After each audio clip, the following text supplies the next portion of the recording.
היום נדבר על אכילה רגשית. אני אסביר קודם כל מה זה רעב אמיתי. רעב אמיתי הוא מורגש כמו חולשה בגוף.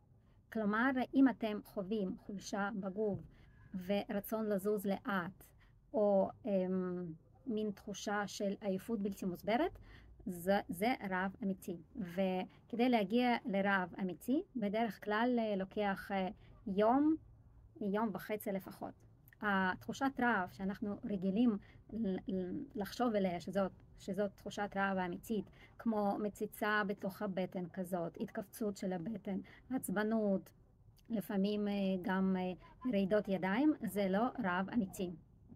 ואם זה לא רעב אמיתי ואתם אוכלים, אז סימן שזאת האכילה והיא אכילה רגשית. ומה לעשות כדי בכל זאת לאכול, אם אנחנו עדיין בתהליך של חקירה עצמית בנושא הזה, אז כן, אני ממליצה לאכול, רק לאכול דברים שלא פוגעים במשקל שלנו ובבריאות שלנו. והפטנט מדהים לקיץ זה אכילה של פירות יער קפואים, שמעל אתם מפזרים חמת שקדים או חמת אגוזים שאתם אוהבים. לא ממליצה חמת בוטנים, כי זאת חמאה שהיא עושה הרבה הלכה בתוך הגוף, וההלכה בתוך הגוף מייצרת נזלות ושאולים ונפיחויות עם עייפות.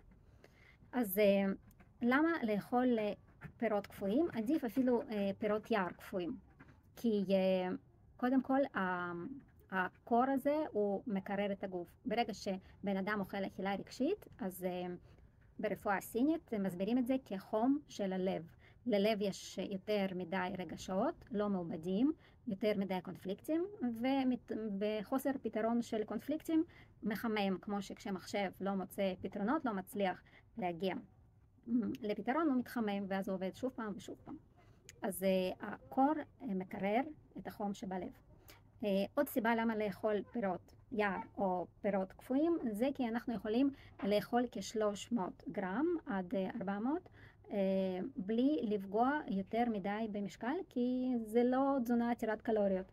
למה כן אנשים לפעמים רוצים להגיע לכמויות האלה של 300, 400, 500 גרם?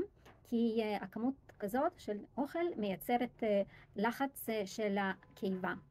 וכאשר הקיבה מתנפחת בעקבות כמות התזונה שנכנסת לתוכה, אז גם מופרשים הורמונים של רגיעה ושקט, וזה גם מרגיע אכילה רגשית. אז שני דברים, לאכול פירות או פירות יער קפואים עם חמת שקדים, וכי שילוב הזה גם של חלבון בשומן ופחמימה גם מאוד מאוד מרגיע את הנפש, וזה שילוב שהוא מאוד מספק. אז אנחנו מספקים את הנפש בלי לעלות יותר מדי במשקל, אנחנו גם מרגיעים את הנפש וגם בלי ליצור אשמה אחרי התזונה לא מתאימה לנו, וללא אכילה עצמית בעקבות זה. יופי. אז אם אתם רוצים עוד טיפים בנושא אכילה רגשית, אתם מוזמנים לרשום מילה רגשית, ואני בסרטונים הבאים נדבר על עוד טיפים, וכמובן אם אתם רוצים לראות עוד סרטונים, אז נשמח אם תעשו עוקב, ככה נוכל להיפגש שוב בכיף. יופי, ביי.